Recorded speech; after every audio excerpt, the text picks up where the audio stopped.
এক শিয়াল ছিল খুব ক্ষুধার্ত। দিনভর সে কিছু খেতে পারল না। শহরের কাছে এসে পৌঁছালো, তখন হঠাৎ চোখে পড়ল একটি কাক গাছে বসে আছে। কাকের ঠোঁটে এক টুকরো রুটি।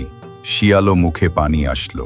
সে ভেবল, আমি যদি একটু চালাকি করি হয়তো রুটি পেতে পারি। শিয়ালও কাকের প্রশংসা করতে শুরু করল। ভাই কাক, তুমি কত সুন্দর, তোমার ডানা কত সুন্দর, তুমি রাভিতে স্নান করো বা ঝিলামে, তোমার রং সবসময় ঝলমল করে, তুমি পাখিদের রাজা, তোমার গান কি মিষ্টি, বাঁশির চেয়েও মধুর, আমার হৃদয় তোমার গান শুনতে চায়, গান গাও আর সম্পদ বৃদ্ধি করো।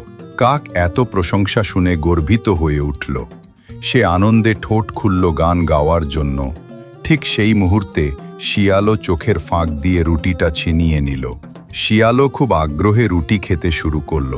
কাক চমকে দেখল, গর্ব আর প্রশংসার লোভে সে নিজেই শিকার হয়ে গেছে।